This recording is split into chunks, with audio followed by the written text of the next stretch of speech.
الذي أرسله بالحق بشيرا ونذيرا وداعيا إلى الله بإذنه وسراجا منيرا فقد قال الله سبحانه وتعالى في كلامه المجيد وفي فرقان الحميد أعوذ بالله من الشيطان الرجيم بسم الله الرحمن الرحيم فتول عنهم فما أنت بملوم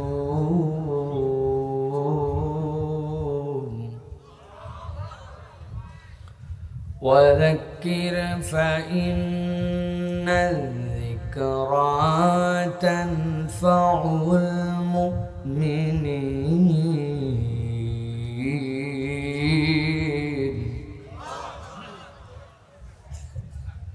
وما خلقت الجن والإنس إلا ليعبدون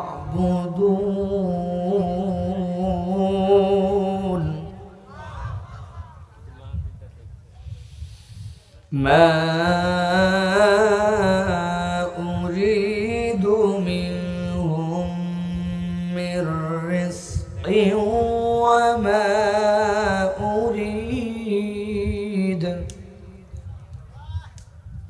وما أريد أن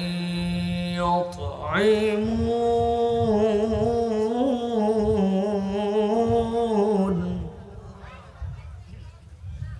إن الله هو الرزاق ذو القوة المتين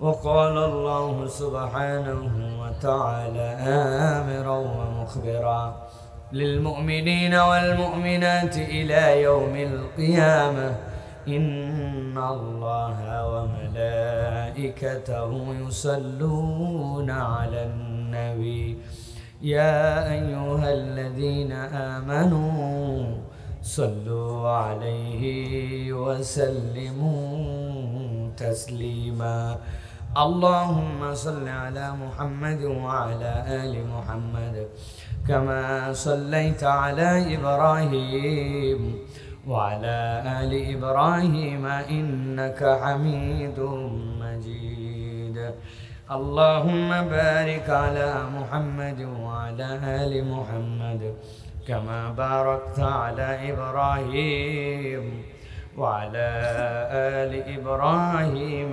إنك حميد مجيد আমার সামনে উপবিষ্ট যারা আছেন সকল গণ্যমান্য আমাদের মুরব্বিয়ানে কেরাম আমার প্রিয় তরুণেরা স্নেহের ছোটরা আলাদা প্যান্ডেল থেকে বাড়ি থেকে শুনছেন মা এবং বোনেরা সকলকে একবার সালাম দিয়েছি আরো একবার আপনাদের কাছে দোয়া পাওয়া এবং করার আশায় সালাম নিবেদন করছি আসসালামু আলাইকুম ওয়া রাহমাতুল্লাহ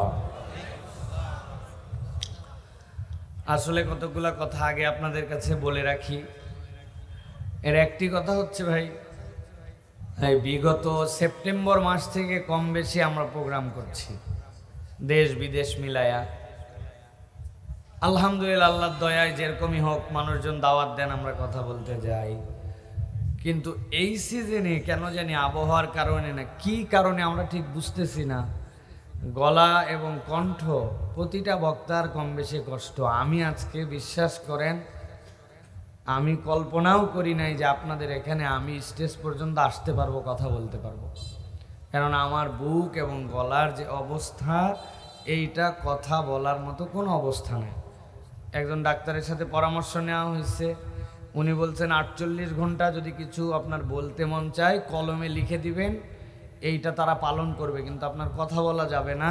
আপনি কথা বললে এখন গলার যে কন্ডিশন, আপনার রক্ত ছিঁড়ে যেতে পারে।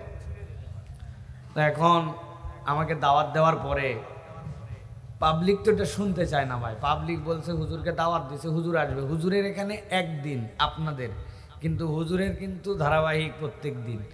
এই হিসাবে আমি আমার জেলার মানুষ, আমার শহরের মানুষ, এই শহরে আমার জন্ম, এখানে আমি বড় হয়েছি, সুতরাং এখানে যে ভালোবাসা আমাকে আমার শহরের মানুষরা দেখায়, আমি জানি না বাংলাদেশে অন্য কোনো বক্তা তার এলাকায় যে এই সম্মান পায়। সব বক্তা বলে ভাই নিজের এলাকায় আমাদের কোনো ভ্যালু নাই, দাম নাই, কিন্তু আমি বাংলাদেশের সবচেয়ে সম্মান, ভালোবাসা, মহব্বত আমি আমার জেলায় পাই। আমার মুরব্বীরা যারা এই যে যারা বসে আছেন, উনারা আমাকে এমনভাবে ইয়ে করেন, আমি লজ্জায় পড়ে যাই যে উনারা আমাকে এত বেশি স্নেহ আদর সম্মান করেন, আমার লজ্জা লাগে। কারণ ইনারা আমার চাচা, ইনারা আমার কেউ মামা, কেউ আমার মানে আব্বার সাথে চলাফেরা করে, আব্বার বন্ধু মানুষের সবাই আমার সবার ছোট আমি, কিন্তু তারা আমাকে এত মহব্বত করেন। এটা আমার জন্য একটা বিশাল পাওনা যে আমার শহরের মানুষরা আমাকে ভালোবাসে, আলহামদুলিল্লাহ। আমি রিক্সা নিয়ে যাই, পিছনে মোটরসাইকেল নিয়ে, ছেলেরা প্রথমে কনফিউশনে থাকে যে সাইফুল্লাহ ভাই এটা, পরে এসে জিজ্ঞাসা করছে ভাই আপনি সাইফুল্লাহ? বললাম হ্যাঁ। বলছে ভাই একটু রিক্সা দাঁড়ান, উনি মোটরসাইকেল নিয়ে আধা কিলোমিটার আসছে যে আপনার সাথে একটু মুসাফা করব। তো এইটা আমার কি এমন যোগ্যতা আছে, অথচ এই মানুষ আমাকে ভালোবাসা দেয়, আলহামদুলিল্লাহ। বাজারে গেছি মাছ কেনার জন্য, মাছওয়ালারা যারা কোটে না কোটে, এদের মধ্যে হিন্দু কিন্তু অনেক আছে, খেয়াল করছেন আপনারা? হিন্দুরা মাছ কোটে, হিন্দুগুলা সব নামে আসছে, আসে বলতেছে হুজুর হাত তো মাখা, কিন্তু এই জায়গায় একটু হাত দিয়ে দেন। বললাম কেন? কয় আপনার ওয়াজ না শুনে আমার ঘুম হয় না। যা সাংঘাতিক! তোমার নাম কি? করছে দেবাশিস বিশ্বাস। আল্লাহ যেন ওদেরকে হেদায়েত দেয়, বলেন আল্লাহুম্মা। এইভাবেই কোনো একদিন হেদায়েত এসে যেতে পারে, ঠিক কিনা? ছোট্ট ছোট্ট কথায় হেদায়েত হয়। খালিদ বিন ওয়ালিদ রাদিয়াল্লাহু তাআলা আনহু বিরাট বড় বীর ছিলেন, জানেন তো না? বিরাট বীর ছিলেন, কিন্তু জানেন খালিদ বিন ওয়ালিদ রাদিয়াল্লাহু তাআলা কিভাবে ঈমান আনছেন? ইন্টারেস্টিং ইতিহাস আছে ওনার ব্যাপারে। নবীজি সাল্লাল্লাহু আলাইহি সাল্লাম খালিদ বিন ওয়ালিদের যে বড় ভাই, সে আগে ঈমান এনে ফেলছে, ও মদিনায় চলে আসছে। পুরা মক্কা মদিনার থেকে এসে বদরের উহুদের যুদ্ধে মুসলমানদেরকে কচু কাটা করে ৭০ জনকে মারে মক্কায় চলে গেছে। খালিদ বিন ওয়ালিদ না থাকলে ওই দিন মুসলমানদেরকে হারাতে পারতো না, কারণ উনি কৌশলে ওই গিরিপথ দিয়ে উনি ঢুকছিলেন।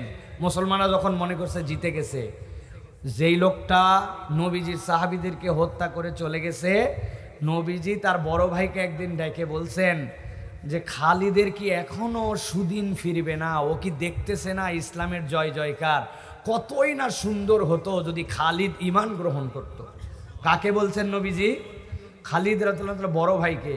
খালিদ রাদিয়াল্লাহু তাআলা বড় ভাই চিঠি লিখছে, কোড আনকোড, তুই তাদেরকে মেরে গেছিস, তুই তাদেরকে রক্ত ঝরাই গেছিস, অথচ মুহাম্মদ মুস্তাফা সাল্লাল্লাহু আলাইহি সাল্লাম তুই তো দেখতেছিস চারিদিকে বিজয় কেমন, অল্প দিনের মধ্যে মক্কা বিজয় হয়ে যাবে। ওই নবী বলছে খালিদ যদি ঈমান আনতো কতই না ভালো হতো, আর কতদিন সে অসত্যের উপরে থাকবে। এই চিঠি পেয়ে খালিদ বিন ওয়ালিদ সব ছেড়ে দিয়ে মদিনায় এসে নবীজির কাছে ঈমান গ্রহণ করছে। ভালোবাসা দিয়ে ঈমান হয়, দূরে ঠেলে দেওয়া হয় না। তা আমি এই জন্য আপনাদের কাছে বলতে চাই, আমি কথা বলার অবস্থায় নাই আপনাদের কাছে, তারপরেও যতটুকু পারি ধীরস্থিরভাবে নির্ধারিত একটা প্রসঙ্গে অল্প একটু কথা বলবো।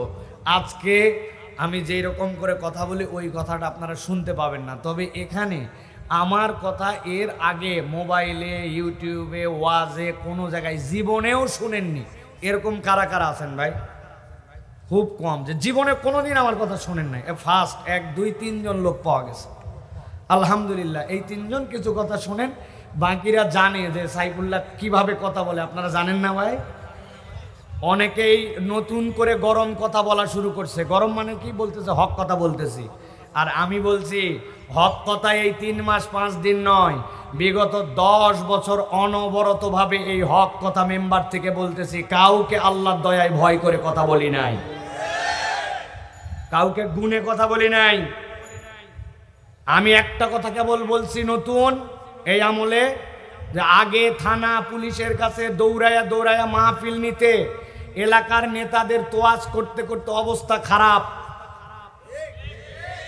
আমি এখন ঘোষণা দিছি, এখন এলাকার ইমাম সাহেব, কেন্দ্রীয় মসজিদের খতিব সাহেব, এলাকার ওলামায়ে কেরাম অনুমতি দিবে মাহফিল কোনটা হবে আর কোনটা হবে না। পুলিশরা সেই অনুযায়ী বাস্তবায়ন করবে, পুলিশের কাছে কোনো অনুমতি নেওয়া হবে না। এলাকার কোনো নেতার মাতব্বরি এখানে চলবে না। নেতাগিরি যা দেখান অন্য জায়গায় দেখাবেন, দান করতে মন চলে আসে দান করবেন, ঘোষণা দিবেন, চলে যাবেন। নেতাগিরি দেখানোর জায়গা মাহফিল না। ক্লিয়ার? বাপরে, অমুক থানা ওয়ার্ড, অমুক সমিতি, তমুক সভাপতি, তার পিছে তেলাতে তেলাতে দিন শেষ। এরপরে যারা আসবে তাদেরকেও তেলাবো না, তেলাতেলি শেষ। একদম স্পষ্ট কথা এটা। কেননা আমরা দেখছি হক কথা না বলে তেলবাজদেরকে রাখলে কি ক্ষতি হয়। বাংলাদেশ ঘোরা লাগবে না, এই নওগাঁ জেলা তার প্রমাণ। বহু জেলায় দুর্নীতি করে অনেক উপকার হয়েছে, আর আমাদের জেলায় দুর্নীতি করেও একটা রাস্তাঘাট হয় নাই। ভাই দুর্নীতি করারও একটা যোগ্যতা লাগে, ঠিক কিনা? এদের সেই যোগ্যতাও নাই। হাফ প্যান্ট পরে ঘুরলে আবার কি যোগ্যতা দেখাবে? স্পষ্ট কথা, কারো পক্ষে বিপক্ষে কথা নয়, রাজনৈতিক কথা আমি বলি না। আমার বাপ দাদা 14 পুরুষে কেউ কোনো দল করে নাই, কিন্তু আমাদের বক্তব্য স্পষ্ট যে হক কথা, কোরআনুল কারীমের কথা, সততার কথা আমাদেরকে অব্যাহত রাখতে হবে, ঠিক কিনা? এলাকায় এই যে আমাদের কেবলই একটু আগে আমাদের ভাই বলছেন, এলাকায় বহুত ছেলে পেলে নেশা করে, অমুক করে তমুক করে, কথাই বুঝছি। এখন ভাই দিন শেষ, নেশা করে ভালো হও, নো নো নো নো, এই কথা চলবে না। হাত পা ভাঙ্গে এরপরে থানায় জমা দিয়ে আসতে হবে। মানে তোমার কারণে আমার সন্তান খারাপ হবে, ওই দিন শেষ। আদরে আল্লাহ শেষ নয়। অনেক আমরু বিল মারুফ করছি, এখন নাহি আনিল মুনকার হবে। অন্যায় যেখানে প্রতিরোধ হবে সেখানে। সেটেলমেন্ট অফিসারে ওয়াজ করার আর দিন নাই যে আপনি ভালো হন, ঘুষ খাইয়েন না। ঘুষ খাবে, হাতটা ভাঙ্গে ওই সেটেলমেন্ট অফিসের সামনে খাম্বার সাথে বাইন্ধে রেখে দিবেন। শেষ, দিন শেষ। বহুত ওয়াজ করা হয়েছে, ওনারা ভালো হবে না, চরিত্র জানা হয়ে গেছে। যদি ভালো হতো পালাতো না, পালালো কেন? কথা বলেন, পালালো কেন? বেটা একজন পালাইছে সেটা ভিন্ন কথা, তুমি সেটেলমেন্ট অফিস তো পালালে কেন? তুমি তো নওগাঁর ছেলে। কথা বলেন না? যুবকরা চাঙ্গা হন, ইমানের বলে বলিয়ান হন। এই দেশকে আমাদেরকে পরিবর্তন করতে হবে। আসমান থেকে কেউ দেশ এসে পরিবর্তন করে দিবে না। মুসলমান না জাগলে কোনোদিনও এই দেশ পরিবর্তন হবে না। সব ফাঁপড় ভাই, সব ফাঁপড়, সব ফাঁপড়। একটা তথ্য দিয়ে শুধু আলোচনা শুরু করি। দুর্নীতিকে না বলুন, বলেন কি বলেন? আপনারা যারা বলেন, আপনাদের না বললেও সমস্যা নেই, এটা বলার চেয়ে ভিন্ন কারণ, মজা পাবেন পরে। দুর্নীতিকে না বলুন, এটা সারা দেশের যত ডিসি অফিস, যত থানা, যত সেটেলমেন্ট অফিস, এইগুলার সামনে স্টিকার লাগানো হবে এবং এইগুলা ঝুলাই দেওয়া হবে। এই জন্য 11.5 কোটি টাকা বাজেট হয়েছিল। কত? এর 9.5 কোটি টাকা খাই ফেলছে। কিছু বুঝলেন আপনি ভাই? তাহলে এই দুর্নীতিকে না বলুন, এই কথার যদি 9.5 কোটি টাকা খাওয়া হয়, তাহলে আমাদের এলাকায় একটা কথা আছে, শস্যার মধ্যেই ভূত, তাড়াবেন কি দিয়া? ঠিক কিনা ভাই? পরিবর্তনটা কেমনে হবে ভালো করে বুঝতে হবে প্রিয় ভাইরা। পরিবর্তনটা এই সকল ফাঁপড়বাজি কথা দিয়ে হবে না। জিজ্ঞাসা করি আপনাদের কাছে, বলেন, একদম একটা মুখ বন্ধ রাখবেন, আমি আস্তে কথা বলতেছি, আপনারা জোরে বলবেন। এই যে আদানি গ্রুপের সাথে আমাদের যে চুক্তি করে, যেটা একটা অসম চুক্তি, কোনো পাগল আধা পাগলও করবে না, কিন্তু সেই চুক্তি কেমনে হয়েছে আল্লাহ কেবল জানে। যেইটার বিদ্যুৎ পাই না, টাকা দেওয়া লাগে, সব দেওয়া লাগে। আমাদের বক্তব্য হচ্ছে ভাই, যারা এই কাজটা করছে এরা কি শিক্ষিত না অশিক্ষিত? এরা কি অশিক্ষিত, মূর্খ, পড়ালেখায় 5 ফেল, না শিক্ষিত? বুঝে কথা বলেন। মিয়া যেগুলো সচিব হয়েছে এগুলো অশিক্ষিত? ওগুলো কি ইন্টারমিডিয়েট পাস দিয়ে গেছে? বিসিএস করা লাগেনি? এই যে রাস্তার যেগুলো হচ্ছে, যে জায়গায় দেওয়ার কথা ছিল ভালো ভালো পাথর, ওই জায়গায় দিচ্ছে 2 নম্বর ইট। যে জায়গায় দেওয়ার কথা ছিল বিটুমিন ওই জায়গায় দিছে পোড়া মোবিল আর কেরোসিন। আর যে জায়গায় দেওয়ার কথা ছিল মোটা মোটা বাঁশ ওই জায়গায় দিছে কি দিছে? ও বাবা, ওই জায়গায় বাঁশ দেওয়ার কথা ছিল না। আমি একটু টেস্ট করে দেখলাম আপনাদের অবস্থা কি। ওই জায়গায় দেওয়ার কথা ছিল রড, দিছে কি? জি না, বাঁশের দাম আছে, কঞ্চি দিছে, কাবারি কাবারি। হ্যাঁ, এবার জিজ্ঞাসা করি, বলেন এই যে যারা দিল এরা কি অশিক্ষিত না শিক্ষিত? পড়ালেখা জানে না জানে? তাহলে এই কাজ করলো কেন? তার মানে বোঝা গেল এই শিক্ষা শিক্ষিত হলেও এটা সুশিক্ষা হয় না। এদের মধ্যে দুনিয়াবি নানান ধরনের ইনভেস্টিগেশনের ভয় থাকলেও আল্লাহর ভয় তাদের অন্তরে নাই। আমি বহুদিন আগে পাসপোর্ট অফিসে গেছিলাম পাসপোর্ট করার জন্য। মেয়াদ শেষ, পাসপোর্ট এখন করা লাগবে।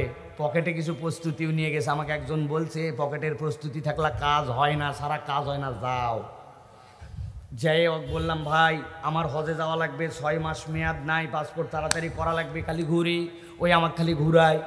বললাম কি হলো ভাই? এই টেবিল ওই টেবিল, ওই টেবিল এই টেবিল, অনেক করে। বললাম ভাই প্রস্তুতি আছে, লাগলে বলেন। তাও কিছু বলে না। অনেকক্ষণ পরে বলছে দোতলার থেকে হুজুর নিচতলায় চলেন।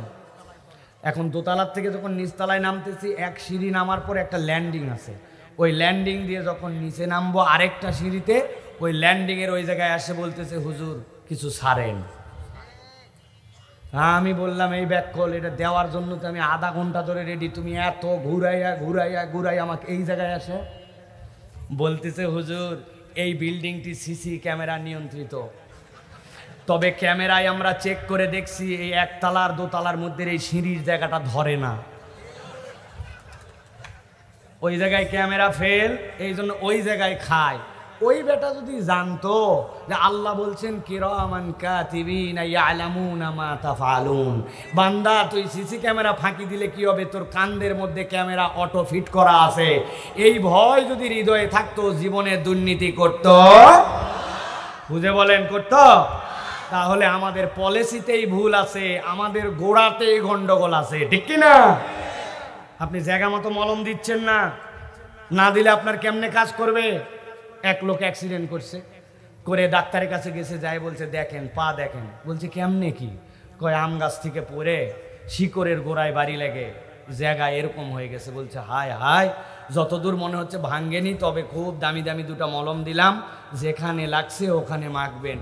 ওই লোক খুশি হয়ে চলে আসছে। আসার পরে 3 দিন পর আবার গেছে, পার ধরে না, পা হাত দিয়ে উঁচু করে নিয়ে যায়। ডাক্তার কি মলম দিলেন?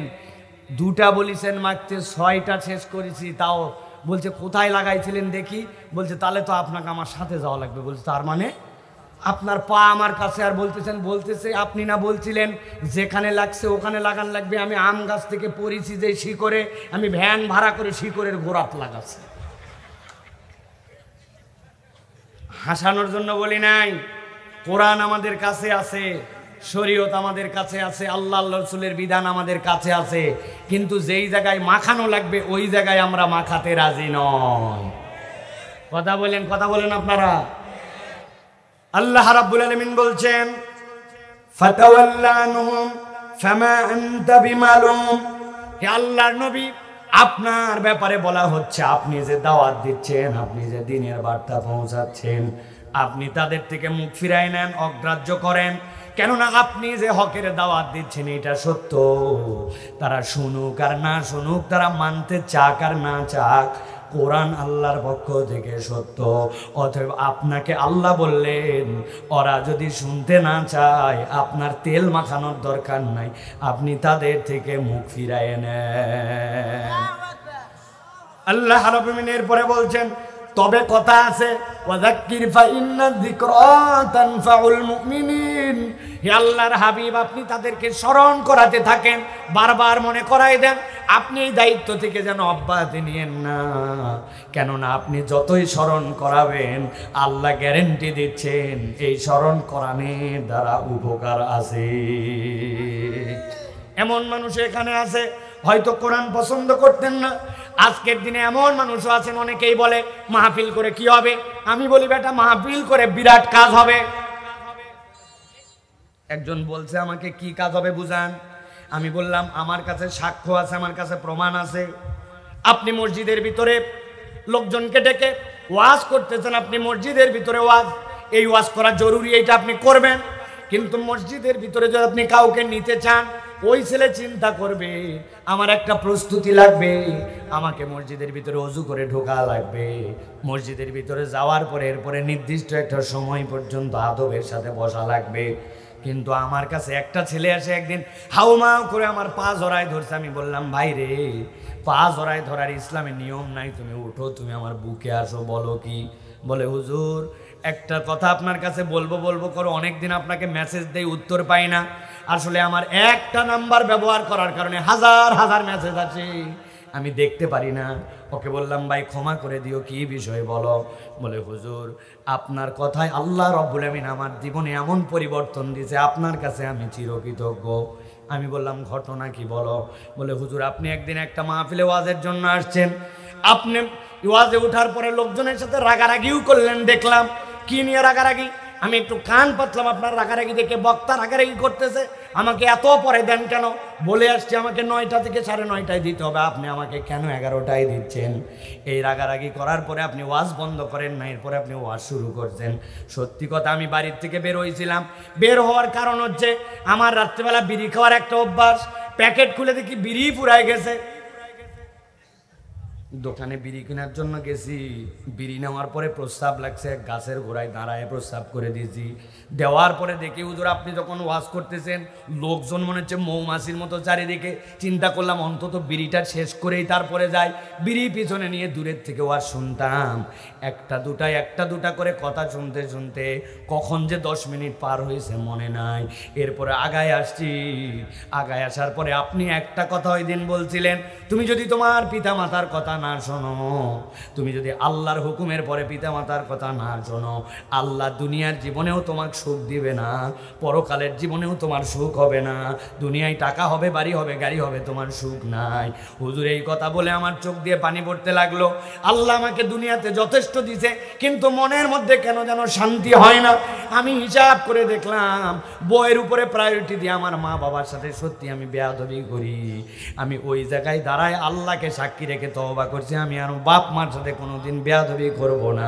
আর আজকের থেকে 5 ওয়াক্ত নামাজ ধরলাম, কিন্তু ব্রিজে ছাড়বো এটা বলি নাই। যা সত্যি তাই কথা। কিন্তু হুজুর আমি 1 দিন 2 দিন করে নামাজ পড়তে শুরু করলাম, করার পরে নিজের কাছেই খারাপ লাগে।